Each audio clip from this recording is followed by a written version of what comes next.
Dear students, आज का जो हमारा टॉपिक है introduction and nomenclature of ketone. आज हम कीटोन के बारे में पढ़ेंगे, उनके नॉमेनक्लेचर, उनके इंट्रोडक्शन, उनके स्ट्रक्चर, उनकी सॉल्युबिलिटी के बारे में। इसके जो सब टॉपिक हैं आपके पास कीटोन के अंदर, इसमें हम स्टडी करेंगे common and IUPAC name for ketone, physical properties में जो है ना हम बॉइलिंग पॉइंट एंड सॉल्युबिलिटी को स्टडी करेंगे, and preparation of ketone through oxidation of secondary alcohol, Friedel graph, acylation and ozonolysis of alkene। Ketones के reaction में हम रिडक्शन टू अल्कोहल पढ़ेंगे, nucleophilic addition, reaction with Grignard agents, Clemmensen reduction and Wolff Kishner reduction हम study करेंगे इसमें।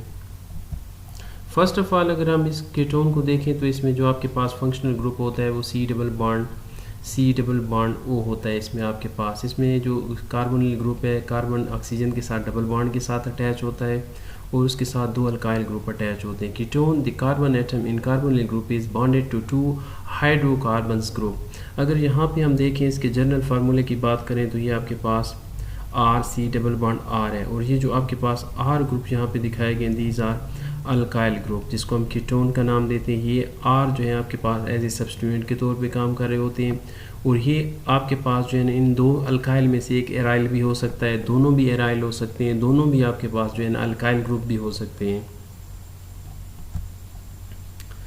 OPEC name की तरफ अगर हम कीटोन के आएँ तो हम देखते हैं कि the IUPAC name of ketone is derived from the name of alkane corresponding to the longest carbon chain that contain ketone carbonyl group. The parent name is formed by changing the E ending of the alkane to -one। इसमें फ़र्क कितना होता है कि ये जो हम long chain select कर रहे होते हैं उसमें जो लॉन्ग चेन का जो नेम होता है, जो पेरेंट नेम होता है, उसकी हम एंडिंग जो होती है ई को हटा के उसकी जगह जो है ना हम उसको ONE कर देते हैं, जैसे कि रेड जो है ना उससे जो है ना इसको शो किया गया है। अगर हम कॉमनली इसको देखें तो ये आपके पास एक प्रोपेन है, 3 कार्बन का है। अगर इसके अंदर मैं सेंट्रल कार्बन को डबल बॉन्ड के साथ अटैच करके इसके अंदर जो है ना कार्बोनिल फंक्शनल ग्रुप डाल दूँ तो इसका नाम बन जाएगा प्रोपेनोन। इसका जो ई है वो रिप्लेस करके ONE के साथ प्रोपेनोन बन गया है। If the carbon chain is longer than 4 carbon, it is numbered so that carbonyl carbon has the smallest possible and this number is prefixed to the name of the ketone। अगर हम देखें कि आपके पास ऐसी ketone है जिसके अंदर जो है ना 4 से ज़्यादा कार्बन है, जैसे आपको नीचे एक एग्जांपल दिखाई गई है, इसमें जो है ना आपके पास 3 और 6 इसमें जो है ना आपके पास कार्बन आ जाते हैं, तो इसको हम ऐसे एंड से नंबरिंग स्टार्ट करेंगे ताकि आपके पास ये जो कार्बोनिल फंक्शनल ग्रुप है इसको कम से कम नंबर मिले। तो आपके पास एंडिंग हम यहाँ से स्टार्ट करेंगे, जिसको मैंने एरो से आपके पास जो है ना शो किया है। The end of the chain is closest to the carbonyl, begin numbering here. तो हम नंबरिंग यहाँ से स्टार्ट करेंगे 1 और 2। अगर नेक्स्ट इस एग्जाम्पल को हम देखें तो हम इसको ऐसे नंबरिंग दे सकते हैं, ये 1 2 3 4 5 एंड 6। तो ये आपके पास क्लोजेस्ट जो है ना कार्बोनिल ग्रुप अटैच है, तो इसको हम नाम दे सकते हैं 3 हेक्सानोन। अगर हम इसको नाम दें 3 हेक्सानोन, अगर आयोपैक में हम इसको न्यू आयोपैक सिस्टम में देखें तो अब इसका नाम जो है ना हेक्सेन 3 ओन भी लिख सकते हैं, 3 हेक्सानोन भी लिख सकते हैं, या हम हेक्सेन 3 ओन ये भी लिख सकते हैं कि 3 पोजीशन पे आपके पास क्या है, कीटोन कार्बोनिल ग्रुप मौजूद है। कॉमन नेम्स ऑफ कीटोन की तरह अगर हम आएँ तो most common names for ketone are form by naming both alkyl group on the carbonyl carbon atom, arranging them alphabetically and adding the word ketone. कि जितने भी आपके पास कार्बोनिल ग्रुप हैं उनके जो है ना जो अल्काइल के नेम है उनके बाद आपने कीटोन को यूज़ करना है। जैसे यहाँ पे अगर मैं एक एग्जांपल देखूँ तो ये जर्नल दिखाया गया है कि आपके पास ये भी अल्काइल ग्रुप है, ये भी अल्काइल ग्रुप है, तो इसको हमने नाम दिया है अल्काइल कीटोन। उसी पैटर्न पे अगर यहाँ पे हम जो है ना इसको देखें तो आपके पास ये ग्रुप मौजूद है CH3 C double bond CH2 CH2, ये वाला जो पोर्शन आपके पास है that is ethyl group, that is methyl group. तो अगर हम इसको कॉमन नेम दें तो हम इसको नाम देंगे इथाइल मिथाइल कीटोन। हमने इथाइल पहले लिखा है चूँकि इथाइल अल्फ़ाबेटिकली ई पहले आता है, इथाइल मिथाइल कीटोन। अगर इसी को हम कॉमन नेम दें तो हम क्या करेंगे, इसका नेम आयोपैक नेम अगर इसको हम देना चाहें तो ये आपके पास क्या बन जाएगा, हमने नंबरिंग यहाँ से स्टार्ट करनी है 1 2 3 4, तो आपके पास ये बन जाएगा 2 ब्यूटानोन। 2 पोजीशन पे आपके पास कार्बोनिल ग्रुप है। अगर हम इस एग्जांपल की तरफ आते हैं तो ये आपके पास बन जाता है ये मिथाइल ग्रुप अटैच है, ये आपके पास क्या है, इथाइल ग्रुप अटैच है। तो इसको हम नाम दे सकते हैं अल्फ़ाबेटिकली अल्काइल ग्रुप के हम नाम देंगे और हम इसको नाम देंगे इथाइल मिथाइल कीटोन। सिमिलरली अगर दो सेम जैसे ग्रुप अटैच हों, जिसको हम जो है ना सिमेट्रिकल कीटोन भी कहते हैं, ये भी आपके पास इथाइल ग्रुप अटैच है, इस साइड पे भी आपके पास इथाइल ग्रुप अटैच है, तो उसके लिए आप प्रीफिक्स यूज़ करते हैं डाई। तो ये आपके पास बन जाएगा डाई इथाइल कीटोन। अगर हम इस थर्ड एग्जांपल की तरफ आते हैं, तो ये जो इस साइड पे कार्बोनिल की ग्रुप अटैच है, 3 कार्बन्स हैं और इसको हमने नाम दिया है प्रोपाइल। इस साइड पे आपके पास 1 कार्बन है, इसको हम नाम देते हैं मिथाइल।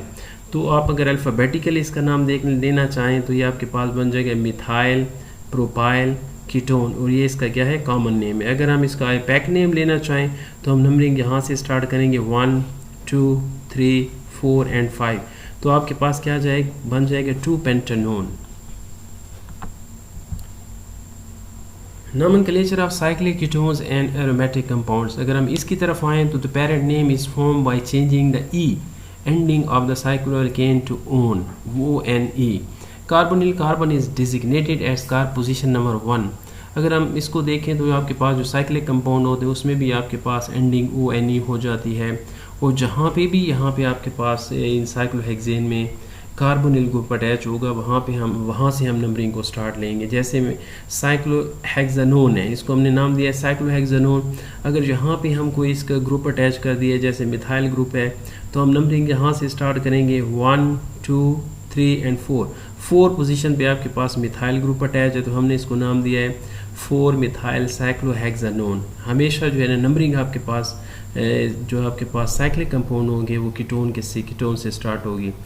एरोमेटिक कंपाउंड की तरफ हम आते हैं तो phenyl is use as a part of name. Phenyl को हम एज ए पार्ट जो है ना नाम के तौर पे भी हम यूज़ कर सकते हैं। जैसे हम इसको देखते हैं कि आपकी इस साइड पे जो है ना मिथाइल ग्रुप अटैच है, इस साइड पे हमारे पास फिनाइल ग्रुप अटैच है, तो हम इसको नाम दे सकते हैं अल्फ़ाबेटिकली फिनाइल इथानोन। ये आपके पास इथानोन है, 2 कार्बन है, और हम इसको फिनाइल को जो है ना एज ए सब्स्टिट्यूएंट ले रहे हैं, फिनाइल इथानोन। सिंपली अगर इस एग्जांपल की तरफ हम आ जाएं तो इस साइड पे भी आपके पास एरोमेटिक फिनाइल है, बेंजीन है, इस तरह भी आपके पास बेंजीन है, तो हम इसके लिए प्रीफिक्स डाई भी इस्तेमाल कर सकते हैं, diphenyl methanone. Nomenclature of ketone containing 2 different functional group। अगर उसके अंदर जो है ना 2 different functional group आ जाए तो उसको हम कैसे असाइन करेंगे। जैसे आपके पास कार्बोक्सिलिक एसिड है, एल्डिहाइड है। Acetone group can also be named as a substituent on a molecule with another functional group as its root। The ketone carbonyl group is designated by the prefix oxo। अगर 2 different functional group आ गए हैं तो जो आपके पास ketone का functional group है उसको हम ओक्सो के साथ भी रिप्रेजेंट कर सकते हैं। The carboxylic group frequently contain ketone group named as a substituent. उसको एज ए सब्स्टिट्यूएंट फिर हम यूज़ करते हैं। जैसे मैं अगर इसकी फर्स्ट एग्जांपल दूं तो ये आपके पास जो यहाँ पे एग्जांपल दिखाई गई, ये आपके पास अल्डिहाइड फंक्शनल ग्रुप है, ये आपके पास कीटोन फंक्शनल ग्रुप है। यहाँ से हम जो है ना अल्डिहाइड से हम स्टार्ट लेते हैं नंबरिंग, क्योंकि अल्डिहाइड को प्रेफरेंस है कीटोन के ऊपर, तो हम यहाँ से स्टार्ट लेंगे 1 2 3 4 एंड 5। तो इसको हमने एज ए सब्स्टिट्यूएंट लिया है 3 ऑक्सो पेंटानॉल। ये आपके पास पूरा 5 कार्बन है और ये जो है ना मेन चेन अल्डिहाइड को हम कंसिडर कर रहे हैं, तो इसको हमने सब्स्टिट्यूएंट का नाम दिया है तो 3 ऑक्सो पेंटानॉल। सिमिलरली अगर हम इस एग्जांपल की तरफ आएँ तो यहाँ पे आपके पास टर्मिनल पे कार्बोक्सिलिक एसिड मौजूद है और यहाँ पे 3 पोजीशन पे कार्बन नंबर 3 पे आपके पास जो है ना डबल बॉन्ड कार्बोनिल ग्रुप मौजूद है। तो हम इसको नंबरिंग यहाँ से स्टार्ट करेंगे 1 2 3 पोजीशन पे आपके पास ऑक्सो आ गया है, तो इसको हम नाम देंगे 3 ऑक्सो ब्यूटानोइक एसिड। चूँकि 4 कार्बन है और एसिड की निस्बत से हम इसको नाम देंगे ब्यूटानोइक एसिड। 3 पोजीशन पे हमने ऑक्सो को रिप्रेजेंट किया है। Boiling point and solubility. अगर हम फिजिकल प्रॉपर्टीज़ की तरफ आएँ कीटोन की तो हम देखते हैं कि oxygen is more electronegative than carbon. अगर हम इनका कंपेयर करें तो जो ऑक्सीजन की इलेक्ट्रोनेगेटिविटी है वो 3.5 है, जबकि कार्बन की जो इलेक्ट्रोनेगेटिविटी है वो 2.5 है। And therefore a carbonyl carbon is polar. जो आपके पास कार्बोनिल कार्बन है पोलर बन जाता है। Ketones are more polar due to this C double bond. Ketone के अंदर चूंकि डबल बॉन्ड होता है इस कार्बन के साथ, तो ये एक पोलर बॉन्ड बन जाता है। Therefore have a stronger intermolecular forces than hydrocarbon making their boiling point higher. अगर हम इनको कंपेयर करें कीटोन्स को हाइड्रोकार्बन के साथ, तो हम देखते हैं कि कार्बोनिल ग्रुप के अंदर कोई ऐसी पोलैरिटी नहीं होती, जबकि ऑक्सीजन और कार्बन के दरमियान, डबल बॉन्ड के दरमियान कीटोन ग्रुप में एक पोलैरिटी बन जाती है। इस पोलैरिटी की वजह से इंटरमॉलिक्यूलर फोर्सेस कीटोन की इंक्रीज़ हो जाती हैं और आपके पास जो उसका बॉइलिंग पॉइंट होता है कीटोन का is greater as compare to normal hydrocarbons. अगर हम देखें तो ये जो आपके पास कीटोन होता है, तो ये कीटोन के अंदर ये इलेक्ट्रॉन्स यहाँ से मूव कर जाते हैं इसकी तरफ। मोर इम्पॉर्टेंट कंट्रीब्यूटिंग स्ट्रक्चर, अगर हम इसके जो है ना रेजोनेटिंग स्ट्रक्चर देखें तो ये इलेक्ट्रॉन यहाँ पे मूव कर जाते हैं। आपका जो ऑक्सीजन है मोर इलेक्ट्रोनेगेटिव है, नेगेटिव चार्ज यहाँ पे आ जाता है और आपके पास पॉजिटिव चार्ज यहाँ पे आ जाता है, जो ये दोबारा मूव भी कर सकता है। ये आपके पास क्या है, कंट्रीब्यूटिंग स्ट्रक्चर है। सिमिलरली अगर हम इसकी सॉल्युबिलिटी की तरफ आते हैं तो चूँकि जो कीटोन है, कीटोन ग्रुप के अंदर आपके पास हाइड्रोजन बॉन्डिंग पाई जाती है। The reason for this solubility is that they can form hydrogen bonding with water molecule. One of the slightly positive hydrogen atom in water molecule can be sufficiently attracted to one of the lone pair on the oxygen atom of ketone for a hydrogen bond to be formed. Oxygen जो carbonyl का oxygen है वो hydrogen water के जो होता है उसके साथ एक हाइड्रोजन बॉन्डिंग बना लेता है। जैसे अगर हम इसकी एग्जांपल दें, ये आपके पास प्रोपानोन है, तो ये जो सी डबल बॉन्ड सी ओ जिसको रेड उससे दिखाया गया है, ये आपके पास क्या है, एक पोलर पोर्शन है कीटोन का। और अगर ये वाटर दिखाएं तो वाटर का ये इलेक्ट्रोनेगेटिव है, ये इलेक्ट्रोपॉजिटिव है।